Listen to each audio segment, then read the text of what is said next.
Assalamualaikum warahmatullahi wabarakatuh. Perkenalkan, nama saya Hairunian.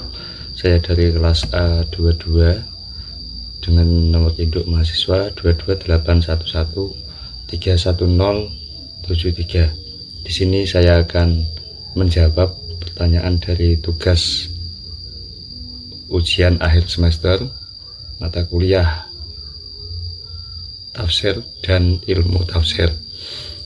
Untuk pertanyaan yang pertama adalah jelaskan pengertian ilmu tafsir dan bedakan secara tegas dengan tafsir. Mengapa penguasaan ilmu tafsir menjadi syarat utama bagi seorang mufassir? Sertakan pandangan ulama ilmu tafsir. Untuk jawaban yang pertama adalah ilmu tafsir adalah ilmu yang mempelajari cara memahami dan menafsirkan Al-Quran, termasuk maksud ayat, konteks turunnya atau asbabun nuzul, bahasa Arab yang dipakai, struktur ayat, serta dalil-dalil yang membikai makna. Sedangkan ilmu tafsir adalah bidang ilmu atau alat atau juga metode untuk menafsirkan. Sedangkan tafsir adalah hasilnya, yakni penafsiran ayat-ayat Al-Quran itu sendiri. Singkatnya, ilmu tafsir itu caranya, tafsir adalah hasilnya. Penguasaan ilmu tafsir menjadi syarat utama bagi seorang mufassir karena tanpa alat dan kerangka ilmu yang tepat, penafsiran bisa bias, keliru, atau tidak sah. Seorang mufassir perlu memahami bahasa Arab, yaitu nahwu, shorof, balaghah, sejarah konteks turunnya ayat, mufradat Al-Quran, serta dalil-dalil lain seperti hadis, ijma, dan qiyas. Ini penting agar tafsir tidak hanya menafsirkan menurut hawa nafsu, melainkan berdasarkan prinsip ilmu. Pandangan ulama tentang ilmu tafsir antara lain, yang pertama Imam Al-Qurtubi menekankan perlunya memahami makna bahasa dan sebab turunnya, serta menggunakan asbabun nuzul untuk menghindari kesalahpahaman. Yang kedua, menurut pandangan Ibnu Katsir menegaskan pentingnya memegang 3 pilar. Yang pertama, memahami bahasa Arab. Yang kedua, meneliti asal-usul kata. Dan yang ketiga, merujuk pada tafsir terdahulu sambil menimbang hadis-hadis yang relevan. Sementara yang ketiga, Al-Aini menekankan perlunya mengaitkan makna ayat dengan konteks syariat dan maslahat umat, bukan sekedar mauqaf teks secara umum. Para ulama sepakat bahwa ilmu tafsir adalah fondasi utama bagi mufassir. Untuk tafsirnya berlandaskan dawab dan sanad ilmu, bukan semata pendapat pribadi. Untuk pertanyaan yang kedua adalah uraikan perbedaan tafsir bil ma'thur dan tafsir bil ro'i dari segi sumber, metode, dan berikan masing-masing satu contoh penafsirannya. Untuk jawabannya, tafsir bil ma'thur adalah penafsiran yang sumber utamanya adalah teks-teks yang sudah ada seperti hadis, atsar sahabat, riwayat tabi'in, dan penafsiran para imam terdahulu. Metode ini menelusuri makna ayat lewat dalil-dalil yang datang dari sumber-sumber tersebut sambil menjaga konsistensi dengan bahasa Arab dan konteks wahyu. Contohnya Ibnu Katsir yang banyak memakai hadis-hadis sahih dan narasi sahabat untuk menjelaskan ayat. Sedangkan yang kedua, tafsir bil ro'i adalah penafsiran yang lebih mengutamakan pendapat pribadi penafsir berdasarkan analisis bahasa, akal, konteks historis, maslahat, dan tujuan syariat. dengan sedikit atau tanpa merujuk pada hadis atau tafsir terdahulu. Contohnya Al-Faroq atau Al-Tabari pada beberapa bagian yang menampilkan ijtihad pribadi dalam menginterpretasikan makna tanpa dalil hadis kuat sebagai utama. Untuk pertanyaan yang ketiga, analisis fungsi asbabun nuzul dalam memahami ayat Al-Quran.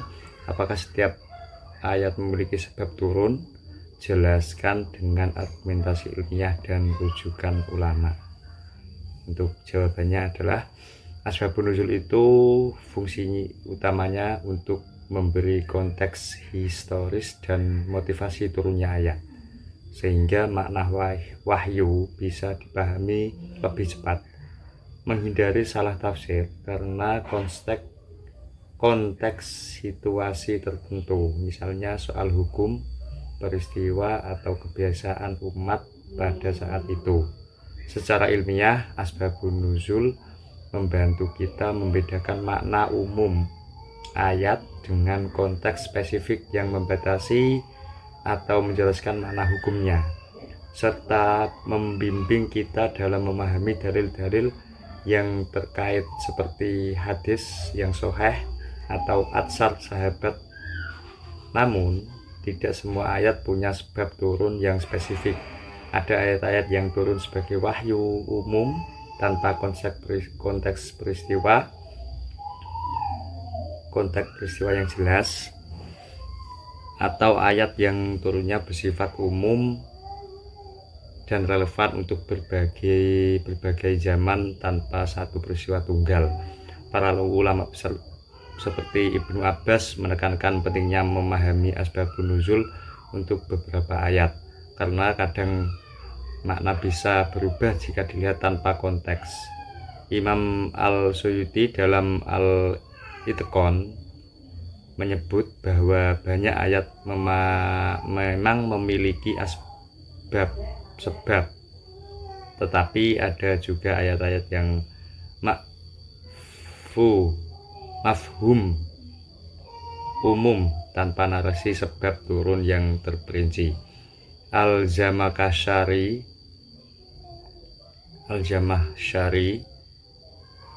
juga menegaskan bahwa memahami sebab turunnya bisa memperjelas tujuan syariat, seperti dalam masalah hukum atau kemaslahatan umat.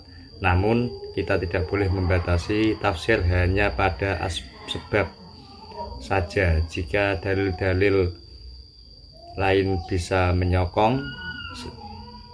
Secara ringkas, asbabun nuzul berfungsi sebagai alat konteks, bukan syarat mutlak untuk setiap ayat, dan interpretasi modern tertentu tetap perlu dipertimbangkan dengan dalil-dalil lain seperti bahasa Arab, qiyas, dan hadis sahih.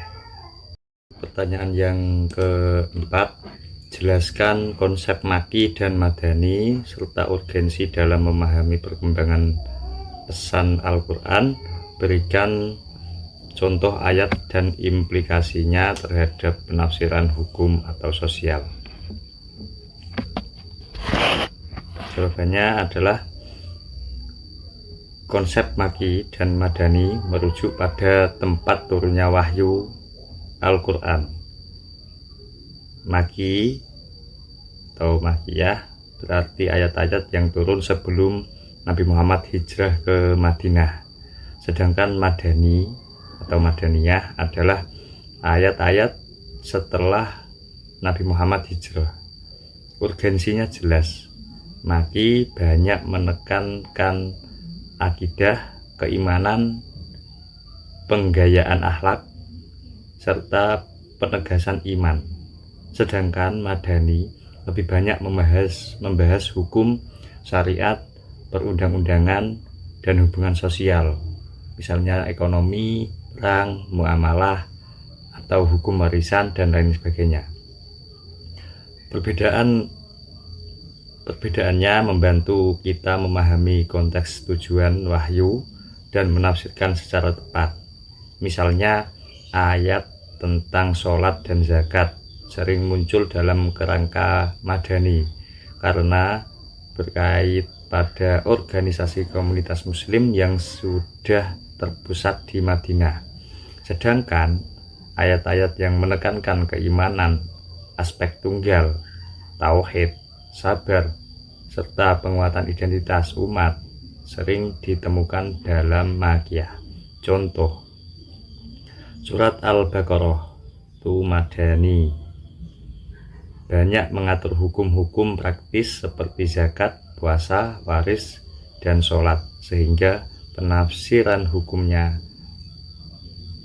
mengedepankan syariat dan tata kelola komunitas.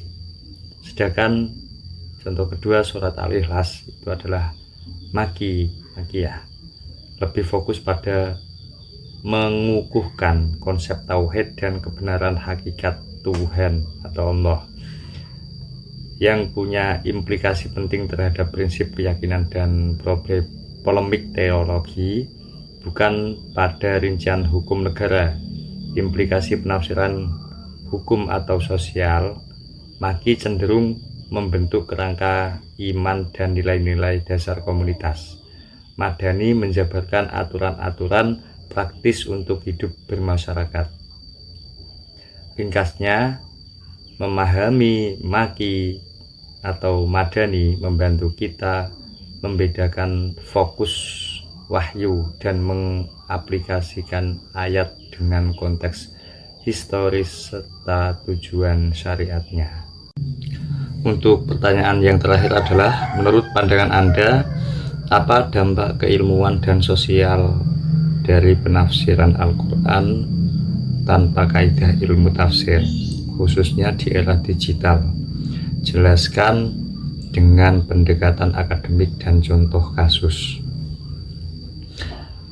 Jawabnya, penafsiran Al-Quran tanpa kaidah ilmu tafsir beresiko menimbulkan bias, salah tafsir, dan penyebaran informasi keliru, terutama di era digital yang cepat menyebarkan konten.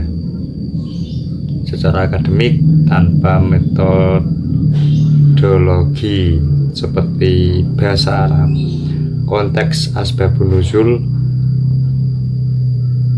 perbandingan tafsir terdahulu, hadis pendukung, dan prinsip maqasidul syariah. Interpretasi bisa jadi subjektif, dipengaruhi tren, atau dogmatis, sehingga hilang rambu-rambu otoritas ilmiah, dan divergen makna bisa merugikan stabilitas pemikiran keagamaan. Secara sosial, dampaknya bisa muncul sebagai penyimpangan hukum, misalnya klaim hukum yang tepat tanpa dasar kuat, munculnya ekstremisme atau tafsir eksklusif yang menyingkirkan keagamaan ijtihad, dan meningkatnya polarisasi di media sosial serta misinformasi yang merugikan umat. Contoh kasusnya, misal tren online yang mengaitkan ayat tertentu dengan legitimasi tindakan kekerasan tanpa dalil hadis sahih atau tanpa konteks syariat, atau sebaran tafsir